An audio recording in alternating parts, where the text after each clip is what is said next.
Many thanks for joining ASO Television News at this hour. I am Richard Alichinwanyebe. The headlines. President Tinubu hails INEC, congratulates winners of by-election across 12 states. National Emergency Management Agency launches search for over 14 missing persons in Sokoto boat mishap. Federal government deports foreign nationals convicted of cyber terrorism, Ponzi scheme offenses. And on business, National Bureau of Statistics reports 21.88% decline in Nigerian inflation rate for July 2025. Now the news in detail. President Bola Tinubu has congratulated winners of the by-elections conducted on Saturday across 16 constituencies in 12 states, commending the Independent National Electoral Commission (INEC) for what he described as hitch-free elections, mostly devoid of violence. In a statement issued on Sunday by his Special Advisor on Information and Strategy, Bayo Noluga, the president hailed the conduct of the electoral body and called on political parties to embrace sportsmanship. President Tinubu, while congratulating the new APC national chairman on what he called an emphatic first victory under his leadership, thanked the electorate for their confidence in the All Progressives Congress (APC), assuring them that his administration's renewed hope agenda would deliver a better, more secure and prosperous Nigeria. Following the results declared by INEC, the All Progressives Congress (APC) won in 12 constituencies, the All Progressives Grand Alliance (APGA) won in 2, the People's Democratic Party (PDP) won in 1, and the New Nigeria People's Party (NNPP) won in 1.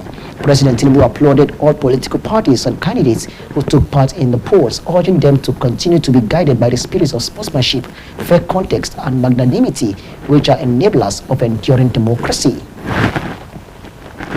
Now, President Bola Tinubu has reiterated the Nigerian government's commitment to producing world-class transportation students to build human capital in the transportation industry, especially the railway system. In a statement signed by Jibrin Umar Al-Kali, Special Assistant Media Publicity to the Minister of Transportation, said the president gave the assurance at the second matriculation ceremony of the Federal University of Transportation Daura 2024-2025 academic session. President Tinubu, who was represented by the Minister of Transportation, Senator Said Al-Kali, noted that while the institution will address the dire need for a transport-focused education, training, and research-based, it will also produce Nigerian experts that will utilize policy, law, and industry practice to make the transport sector the pride of Nigerian economy. He noted that the matriculation of 529 new students for the 2024-2025 academic session marks another milestone in its journey to becoming a leading institution for transportation education. The president also emphasized the government's commitments in driving towards building a new generation of transportation professionals who can compete globally, making the transport sector a critical driver of Nigeria's economy. President Tinubu told the new students to count themselves fortunate to study at Africa's first specialized university of transportation, urging them to seize the opportunity, work hard, and become the pride of the university, their parents, and the nation. The Minister of Agriculture and Food Security, Senator Abubakar Kyari, has said that active participation of youth and women in farmers in agriculture would fast-track development in the sector, increase production, revitalize agribusiness, as well as achieve food and nutrition security. The minister said this during a walking visit to the More Food and Spices, the food processing division of Jet Farms Agro Solutions Limited, an agribusiness enterprise owned and managed by the Nigerian Youth Farmers at Technology Incubation Hub, Lafia, Nasarawa State. He said the ministry would provide the strategic policy backbone for transforming agriculture into a tech-enabled youth and women-driven sector, promotes mechanization, digital agriculture, and research commercialization linkages, amongst others. The initiative, according to the statement, the minister in a statement by an assistant director of the Information Ministry, Mr. Eziaja Ikemefuna, would ensure youth and women farmers have a conducive environment for agribusiness and maximize the potential in production, packaging, marketing, and distribution in the agriculture ecosystem. The minister revealed that in line with President Bola Tinubu's renewed hope agenda in agriculture sector, the ministry would continue to support Jet Farms and other emerging youth and women-led agribusiness ventures across the country. In his welcome address, the team lead, Mr. Toby Olarewaju, disclosed that the food processing arm of Jet Farms and Agro Solutions Limited was born out of one simple but urgent mission to stop the painful waste of farmers' harvest, to create dignified jobs for young people and women, and to take the bold flavors of Nigeria to tables across the world. The highlight of the working visit was the inspection of the company facility, which includes the raw materials store, processing room, and the finished products section. The Minister of Information and National Orientation, Muhammad Idris, has said the Trans-Saharan Superhighway is conceived to boost regional integration and unlock economic opportunities across the sub-region. Idris stated this while leading a federal government delegation on the inspection of the ongoing work on the 118-kilometer Calabar-Ebonyi section of the Trans-Saharan Superhighway. He described the superhighway as one of the signature projects being implemented under the Renewed Hope agenda of President Bola Tinubu. The minister said the construction of the 700-meter 12-span bridge on the superhighway would address decades-long flooding challenges in the Nibe Beach area and restore access for affected communities. He noted that for the first time, Ebonyi State is hosting multiple major federal government projects simultaneously, a testament to the administration's commitment to equitable development. He urged contractors to uphold quality and expedited delivery, assuring citizens that the government remains focused on infrastructure that tangibly improves lives and livelihoods across the country. The Trans-Saharan Superhighway is being constructed by Infwest Nigeria Limited at a cost of 445 billion naira, with a rigid concrete pavement connecting Calabar to Ebonyi, Benue, Nasarawa, and Abuja. The Permanent Secretary, Social Development Secretariat, SDS, Mrs. Olubunmi Oluwokere, says FCT administration will partner with the organizers Abuja Groove December to promote tourism in Abuja. This followed the courtesy visit paid on him by the organizers of Abuja Groove December in Abuja. Topsy Gimba tells us more. The program coordinator in Imagine Abuja, Dr. Kenneth Kalu, told the Secretary to the Social Development Secretariat, Mrs. Olubunmi Oluwokere, that they were in her office to seek support. He said Abuja is fast becoming a center for attraction, and to sell it to the outside world as tourism hub will bring about economic development. It is a 35+ events for 16 days, featuring 16 competitions, cultural displays, cultural dance, sports, traditional wrestling, local boxing, destination tours, entertainment, and many more. Thus, promises to sustain our tourism quest annually and then adding value towards the realization of the above revenue for FCT, put together to complement the renewed hope agenda of Mr. President Bola Ahmed Tinubu, GCFR, and the efforts of the Honorable Minister of the FCT, His Excellency Ezenwo Nyesom Wike, CON. Responding, the Secretary, Social Development Secretariat, Mrs. Olubunmi Oluwokere, thanked the organizers of Groove December, highlighting the importance of tourism to the economic development of any nation. She said the government will support and encourage them for this wonderful initiative. A tourism destination of choice. I want to say that it truly aligns with our own dream in the SDS. If there's anything that's for the past couple of months we've been speaking about, is how we can make FCT, Abuja in particular, the place to be, not just in Nigeria but for Africa. We've been talking in-house and deliberating on how we can make everybody make this place the center of Africa. Speaking to journalists, the chairman Groove December, Mr. Emo Ebong, said the visit to the Social Development Secretariat was to seek collaboration with the FCT administration and to tap on the beauty of Abuja and present it to the world. 16 days of non-stop fun and excitement. Now, in terms of several other carnivals or festive celebrations, no, we're not in competition.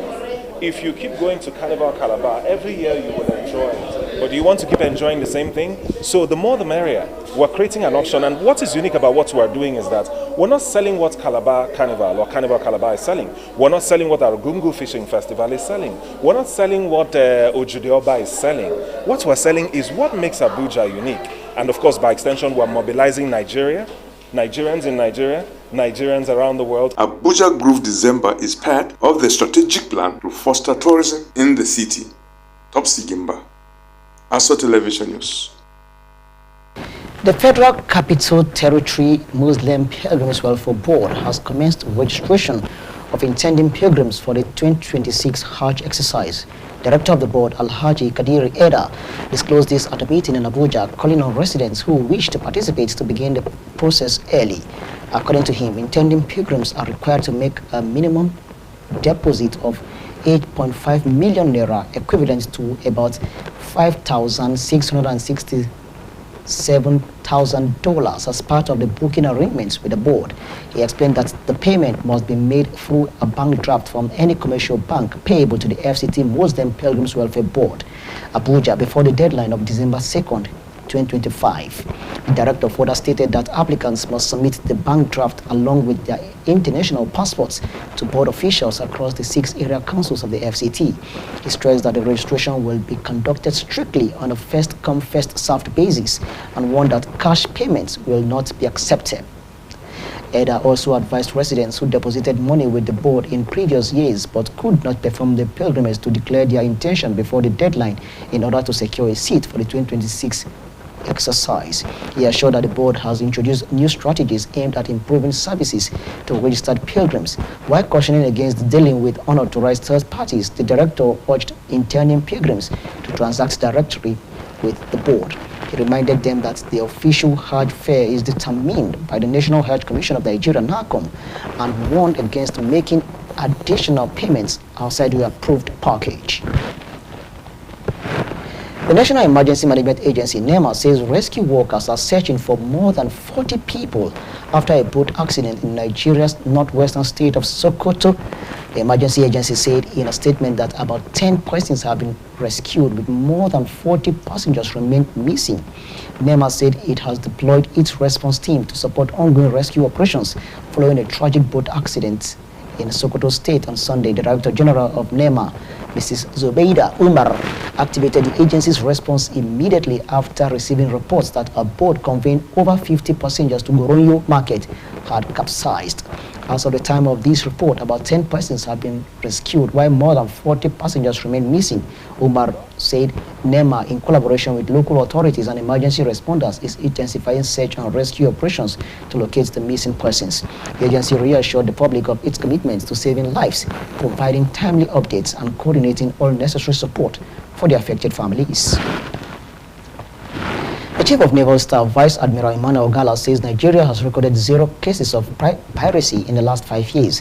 Vice Admiral Ogala disclosed this while speaking with newsmen during the passing out parade of the 2025 set of young sailors held at the Nigerian Navy School, Ikot Intuen, Akwa Ibom State, on Saturday. The Chief of Naval Staff, who spoke through the Chief of Administration, Nigerian Navy School, Rear Admiral Gabriel Aligwe, said several kinds of operations in the waterways have made the Nigerian waterways very safe.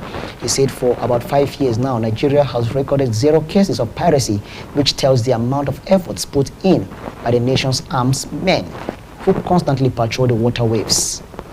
Vice Admiral Ogala noted that the Navy has surveillance systems and at every point with Nigerian naval ships positioned at sea to secure the nation's waterways.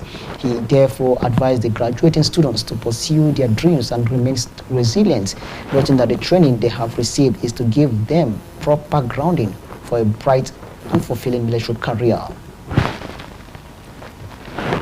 You are watching ASO Television News. Don't forget that you can watch us live on DSTV channel 392, StarTimes TV channel 127, and on Free TV. Look us up on channel 507. On the UHF band, we are on channel 38. Now, still to come. The National Bureau of Statistics reports 21.88% decline in Nigerian inflation rate for July 2025. Don't go away.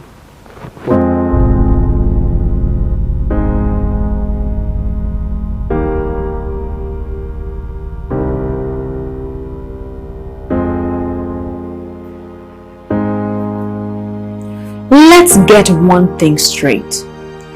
Being a woman with disabilities doesn't mean you don't have the right to quality sexual and reproductive health information and services. Family planning, maternity care, STI prevention. Every woman deserves access to safe, respectful, and inclusive reproductive health care. My body, my health, my reproductive rights, no limits, no exceptions. Your health matters. Your choices matters. Get informed, get care, and take charge of your future.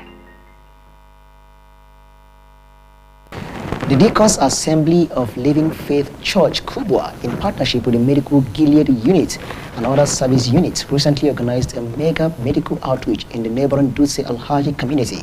This initiative aims to provide medical support while sharing the love of Christ and spreading the gospel. Our correspondent, Topsy Gimba, tells us more. The chairman, Deacons Assembly Annual Seminar Committee Living Faith, Deaconess Vera Manager, thanked the members for their immeasurable support and the Gilead unit for their professional collaboration. She enjoined the beneficiaries to take advantage of the mega medical outreach for their wellness and spread the love. She said the services include free medical consultation where members of the community receive medical attention from qualified professionals. Free eye services were provided to ensure the well-being of community members, free insecticide-treated mosquito nets to combat malaria and promote public health, personal hygiene on education, maintaining good hygiene practices. Mega medical outreach organized by the Living Faith Church Kubwa in collaboration with the Deacons Assembly and the medical team of Living Faith Church Kubwa, so that we attend to their medical needs and also attend to their spiritual needs, and for them to be established in the kingdom of God,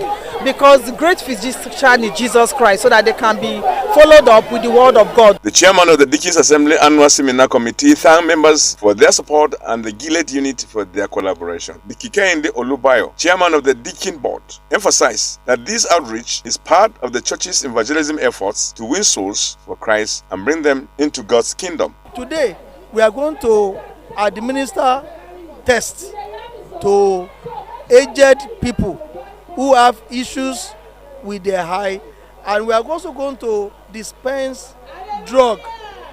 At the same time, we are going to share sanitary pad to the teenagers, and to ensure that we are able to also take care of that aspect of the welfare of the indigent of Dutse Alhaji community. Now we are doing this to make life better, to let them know that God loves them. The resident pastor, Pastor Paul Ephraim, expressed gratitude to the organizers and prayed for God's continued support. Community members who benefited from the outreach expressed deep satisfaction with the services provided. I'm so happy because, one, I've been going from hospital to hospital. What they find out concerning my health, I'm so happy for the free drugs they gave me. May God bless you all for doing this good thing. In Jesus' name. And this nets, I got it from Living Faith Church. I came to check my baby if it's okay.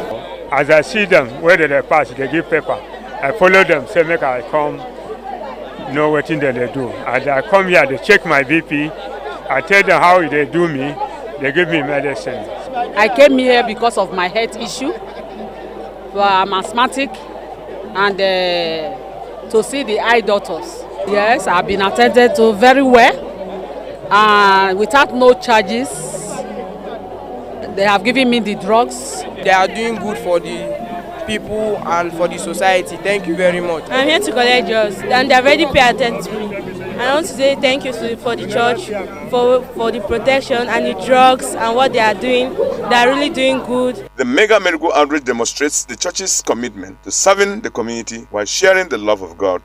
Topsy Gimba, ASO Television News. In a bid to spark creativity and inspire flair for agriculture and other agro-allied ventures, housemates of the head-to-head debate reality house show embarked on an excursion to Finada Integrated Farms. The visit, which was evidently an enriching experience, provided the housemates with valuable insights into innovative agricultural practices and sustainable farming methods. Daniel Obi tells us more. What had initially seemed to be a journey to nowhere eventually turned out to be a tonic to an academically attuned mind as the housemate finally arrived at the Finanda Greenhouse in Tafa local government area of Niger State. During their visit, the housemates explored two key facilities: the greenhouse, where controlled environment agriculture and drip irrigation system were explained, and then the rice mill tour, where housemates were exposed to industrial scale production and value-added processing of rice. Receiving the housemates, the managing director of Finanda Integrated Farms, Mrs. Awa Phillips, expressed happiness on having the housemates on the property. She, however, went on to speak on her experience as a rice miller. I'm sure you will be surprised to know that I was a government worker. I used to work in NNPC, and I had to resign because when I started this business, it was too much to be left in the hands of an individual. So I had to leave my job to come here and be part of this business, and there's no regret at all. The Reality House Show coordinator, Prince Ifeanyi Kalu, teachers and some of the participating housemates had these to say. All these children, we're trying to introduce them to so many things so that we have the choice of choosing what they want to be in future. Today we decided to bring them here for them to see how some of these things they consume, how they are being prepared. Perhaps at the end of the day, one of them might pick interest and say, I want to take this as a career. Yes, because my students, they've learned about critical thinking. They've learned about AI and robotics, and they've been trained on how to respond to societal issues. So I think it will really affect their life positively. Last year on was great, but this year's on was better. I had to admit it. It was better than last year's on. Last year on, I really enjoyed myself, made friends, but here too I'm making friends. And I've been taught a lot of things I don't really know about. I've learned how to mill rice, other byproducts of rice. We've also learned that there's nothing to waste in rice. We have learned how to mill oil, the product of oil, the different sections of milling of oil, different types of oil and their uses. By exploring innovative agricultural practices and technologies, the head-to-head debate Reality housemates gained distinctive knowledge into the potentials of agriculture to drive economic growth, improve food security, and promote sustainable developments in Nigeria. Daniel Obi, ASO Television News. The Nigerian Immigration Service, in collaboration with the Economic and Financial Crimes Commission, EFCC, has begun the deportation of some of the foreign nationals recently convicted by the court following their arrest for cyber terrorism and Ponzi scheme offenses. 42 out of the 192 Chinese and Philippine nationals convicted by the Federal High Court Lagos were deported back to their home countries on Sunday. The first batch of deportees left Nigeria at about 2 p.m. local time. The deportees are part of a larger group of 759 persons arrested by the EFCC during a major raid on December 10th, 2024 at Oyin, Julayemi Street, Victoria Island, Lagos. The commission confirmed that others earlier convicted by the court will depart Nigeria on Monday and on Tuesday respectively and will be airlifted back to their countries, as well as the convicts have been handed over to the Nigerian Immigration Service for deportation.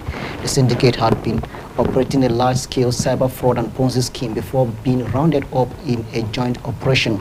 According to the EFCC, which prosecuted the cases, a total of 192 foreigners comprising Chinese and Philippine nationals were convicted in connection with the scam.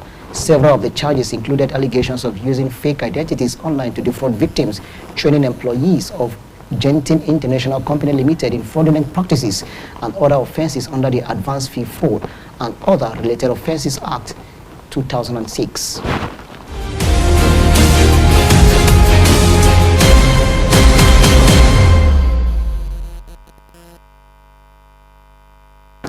The National Bureau of Statistics, NBS, has announced that Nigeria's headline inflation rate fell to 21.8% in July 2025 from the 22.2% in June 2025. The NBS, in its latest Consumer Price Index (CPI) report released indicates that the index was calculated based on a new base year of 2024.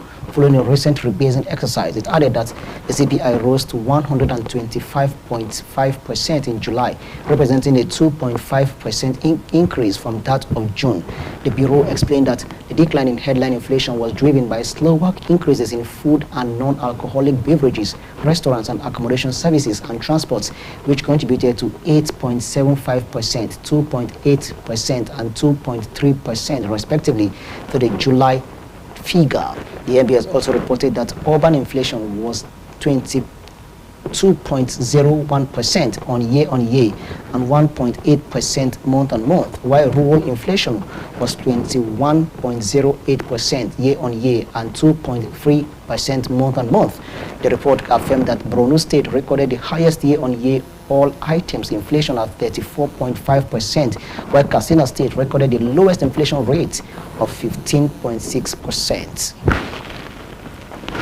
Now, as part of plans to overhaul Nigeria's infrastructure delivery processes through public-private partnerships, the Infrastructure Concession Regulatory Commission has issued a set of guidelines that will enhance the development and implementation of all PPP's projects in Nigeria. A statement by the ICRC disclosed that the new framework released under the statutory powers conferred on the Commission by the ICRC Act 2005 and in compliance with Presidential Directive was formally unveiled during a high-level stakeholders engagement with representatives from all ministries, departments and agencies of the federal government directly involved in PPPs. The guidelines provide directions and requirements to set up the project approval board for the new approval threshold of under 20 billion naira for ministries and under 10 billion naira for agencies and parastatals as approved by the president. While presenting the guidelines, the ICRC chief stressed that these rules establish a definitive framework for the conception, development and execution of PPP projects in Nigeria. The decentralized projects approvals to empower MDAs for faster delivery while safeguarding the ICRC's role as regulator of PPPs in Nigeria. The ICRC chief explained that the new guidelines are in response to President Bola Tinubu's vision to liberalize the economy and in line with his charge to the ICRC to seek innovative ways to attract private sector finance to build infrastructure through PPPs. He added that every PPP projects, regardless of sector, scale, or origin, must strictly comply with these provisions, noting that they shall be subjected to the Commission's due diligence and compliance requirements. He further re-emphasized the role of ICRC as a regulator of PPPs and not an operator of grantor of projects, and informed the participants that the Commission will continually facilitate and coordinate negotiations between MDAs and private proponents to ensure that the terms and conditions of agreement are fair to parties and implementable. According to him, the presidency's decision to delegate greater approval authority to MDAs with ICRC regulating the process also comes with heightened accountability and zero tolerance for non-compliance. Now, the Minister of Aviation and Aerospace Development, Festus Keyamo, has extended his heartfelt condolences to the national chairman of the All Progressives Congress, APC, Professor Nantawe Yelwada, on the passing of his beloved mother, Mama Lydia Yelwada. In a condolence message, the minister described Mama Lydia's death as a profound loss, not only to her immediate family, but also to the wider Christian community and all who were touched by her life of faith, service, and sacrifice. He noted that Mama Lydia, together with her late husband, Reverend Toma Yelwada, played a pivotal role in strengthening the Church of Christ in Nations cooking across Borno, Yobe, Bauchi, and Plateau states, leaving behind a legacy of devotion to God and humanity. He said her wisdom and prayers will be deeply missed, especially at this period when it is most needed. The minister prayed for the peaceful repose of Mama Lydia's soul and urged the family to take comfort in the enduring impact of her good works. And that does it all on the bulletin tonight. But before we go, a reminder of one of our top stories again. We told you that President Bola Tinubu has hailed the Independent National Electoral Commission, INEC, and congratulated winners of Saturday's by-elections conducted across 16 constituencies in 12 states. I am Richard Adechinanibe. Many thanks for investing your time with us. Good night.